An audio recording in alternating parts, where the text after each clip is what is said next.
Have you ever had a riot? I ask a recruiter from the Corrections Corporation of America. The last riot we had was 2 years ago, he says over the phone. Yeah, but that was with the Puerto Ricans, a woman's voice cuts in. She hasn't spoken until this moment. We got rid of them. Now we just have people from Oklahoma. He reads me questions. There are times that people disagree. When was the last time you disagreed with someone? How did you work it out? A supervisor wants to send you to a seminar on a topic you aren't interested in. How do you react? He isn't interested in the details of my resume. He doesn't ask about my job history, my current employment with the Foundation for National Progress, publisher of Mother Jones magazine, or why someone who writes about criminal justice in California would want to move across the country to work in a prison. It's all in my application. My real name, my personal information, the fact that I was arrested for shoplifting when I was 19. Did he Google me? A quick search would have brought up my prison reporting and articles about the 2 years I spent as a prisoner in Iran. He doesn't ask about many of the things I feared he would, so I don't bring them up. I am tempted to ask him about the result of the survey I took on CCA's website, testing my instincts about working in a prison. It provided various scenarios, and I was to choose from multiple choices how I would be most likely to respond. An inmate receives a food tray and eats all of the food except dessert, pudding. The inmate then walks to the food line and asks for a new tray of food because there is a hair in the pudding. Would I replace the whole tray, the dessert only, or ignore him?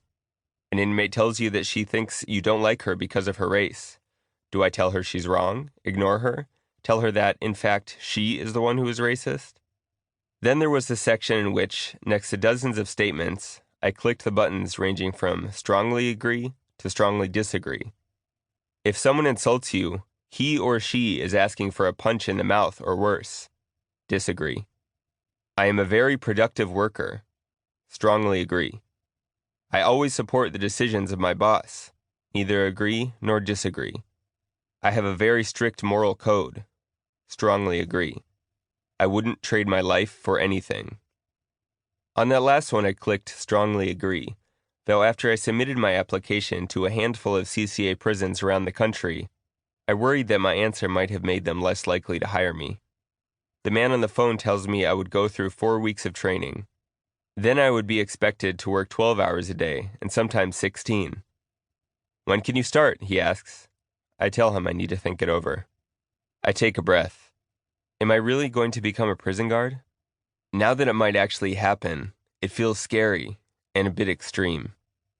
I began applying for jobs in private prisons because I wanted to see the inner workings of an industry that holds some 130,000 of our nation's 1.5 million prisoners. This number includes people held in state and federal prisons. It does not include jails, which hold around 700,000 inmates at a given time. As a journalist, it's nearly impossible to get an unconstrained look inside our penal system.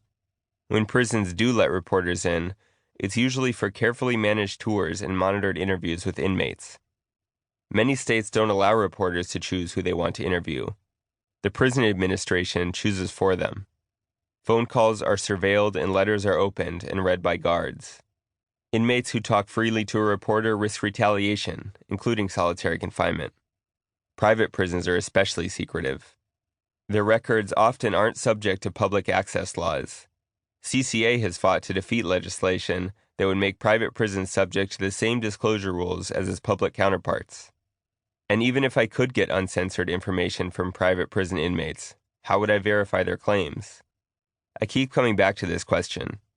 Is there any other way to see what really happens inside a private prison? But now that this is becoming real, there's a competing question. Am I really going back to prison? It has only been 3 years since my own incarceration ended. In 2009, I was working as a freelance reporter in the Middle East, living in Damascus with my partner, Sarah Shord.